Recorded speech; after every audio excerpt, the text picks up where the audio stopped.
Malaysia ruined every other country for me, and I didn't see it coming. I had already been to Japan, South Korea, Vietnam, Thailand, Singapore, Indonesia, 6 countries across Asia, each one incredible in its own right. And by the time I boarded that flight to Kuala Lumpur, I thought I knew exactly what to expect. Another beautiful country, another set of temples, street food, and tourist hotspots. I had a loose itinerary, a half-charged camera, and 0 expectations. That was my first mistake, because Malaysia didn't just surprise me. It quietly dismantled everything I thought I understood about culture, comfort, and the way human beings can choose to live together. And the strangest part? Nobody really talks about it. Think about the countries that dominate travel content. Japan is everywhere. The trains, the cherry blossoms, the vending machines. Thailand has the temples and the beaches.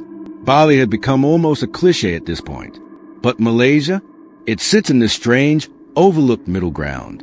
Not as flashy as Tokyo. Not as hyped as Bangkok. So most people skip it or treat it as a quick layover before somewhere else. That is one of the biggest travel mistakes you can make. Here's what I noticed within the first 48 hours, and this is something I genuinely could not explain at first. Kuala Lumpur felt like 3 completely different cities layered on top of each other, somehow functioning as one. You walk out of a gleaming, air-conditioned shopping mall that looks like something from Dubai or Singapore, turn a corner, and suddenly you're in a narrow alley where a 70-year-old man is hand-pulling noodles over charcoal flame. And then, 100 meters further, you hear the call to prayer echoing from a mosque, while a Hindu temple sits almost directly across the street, decorated in vivid colors, with incense smoke drifting out the door. Most countries are diversity. Malaysia is diversity, and it wears it completely without effort. But here's what made me stop and actually think. In so many parts of the world, diversity is something people debate.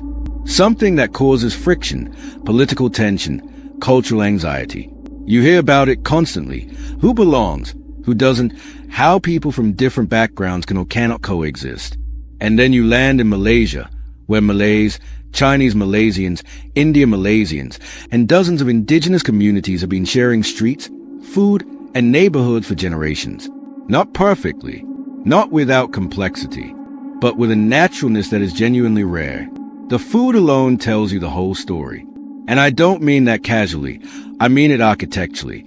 In most countries, food reflects one dominant culture with some foreign influences on the side. But in Malaysia, you walk into a hawker center and every store represents an entirely different culinary world. Nasi lemak beside char kway teow beside roti canai beside bak kut teh. Each dish carries the full weight of a specific culture and history. And Malaysians don't see this as exotic or special. It's just Tuesday. It's just lunch. I sat at one of these hawker centers in Penang, which, by the way, many serious food people consider one of the greatest food cities on earth, and I watched a table of 4 friends eat together. Each person had ordered something completely different, not from a fusion menu, from 4 different cultural traditions. And they were just talking, laughing, completely unbothered. That image stayed with me for a long time, because I started asking myself, what does it actually take to build a society where that feels normal? Now, I want to be honest with you, because I think travel content often sugarcoats things. Malaysia is not a perfect country. No country is. There are economic inequalities. There are political tensions. There are conversations about race and religion that are deeply unresolved. Anyone who tells you Malaysia is some kind of utopia hasn't stayed long enough. But here's the thing that kept catching me off guard. The hospitality. The almost unsettling warmth. I got lost in Georgetown one afternoon. Genuinely. Fully lost. No signal. Wrong turn taken 3 times. A man on a motorcycle noticed me staring at my useless phone screen, stopped without being asked, and spent 15 minutes not only giving me directions but personally riding slowly ahead of me on his bike to make sure I found the street. When I tried to thank him, he waved it off like I was being dramatic. And then he was gone. That kind of thing happened over and over. Not once, not twice, over and over. I stayed with a local family for a few days in a smaller town outside the city. And what struck me most wasn't any single moment. It was the pace, the deliberateness. Meals were long. Conversations were unhurried. Time felt like it belonged to the people, not the other way around.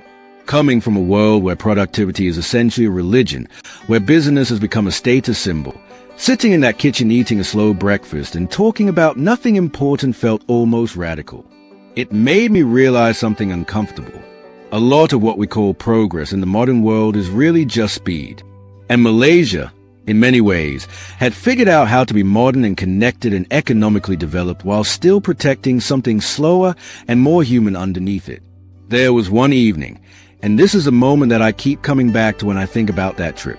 I was sitting on a rooftop in Kuala Lumpur as the sun went down. The Petronas towers were glowing in the distance.